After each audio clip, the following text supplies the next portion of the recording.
There's a really big difference between trying to teach a horse to do something as a standalone thing, like picking up a foot or getting in the trailer.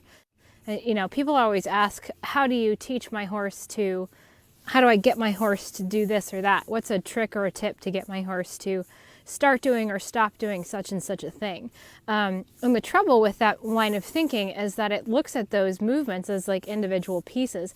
And so it breaks apart this bigger picture of the world the horse lives in, where the horse is actually connecting the dots of everything that we're doing and everything that we're thinking. So when we're asking for tips and tricks, or how do I teach this or how do I teach that, we are discounting or not noticing the whole pattern of the things that we do and how those are meaningful or confusing to the horse.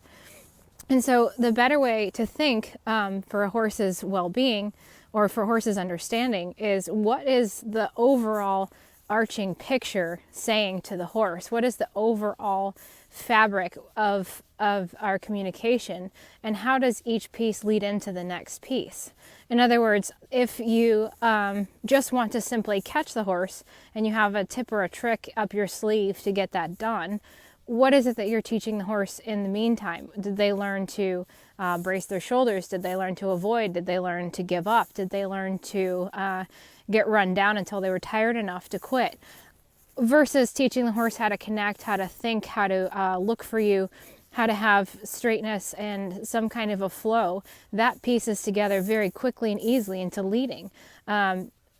Whereas if you're just trying to get the horse from point A to point B with some tip or trick to drag them from one area of the world to another, that is going to create side effects that you then later have to fix.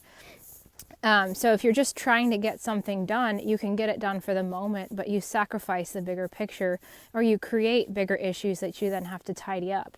So by the time we're asking for a tip or a trick, or how do I teach my horse to something, or how do I get my horse to stop doing something, we're discounting that greater framework, that tapestry that we weave day in and day out with how we do each little thing.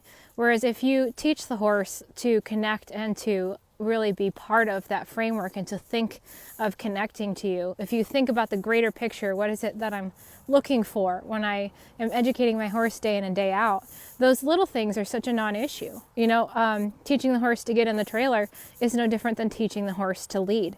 It's no different than teaching the horse to halter. It's no different than teaching the horse how to catch. So if you understand that broader spectrum, that broader perspective of how to teach your horse to connect all the pieces, then teaching a movement, teaching a behavior, teaching a little piece here and there is just part of that greater framework. And there's really nothing to be taught. It's all simply communication. You are two bodies in a flow of communication.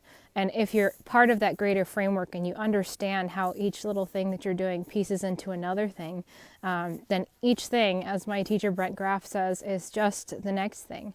And it's really easy for the horse then to understand and to pick up, and life is much easier.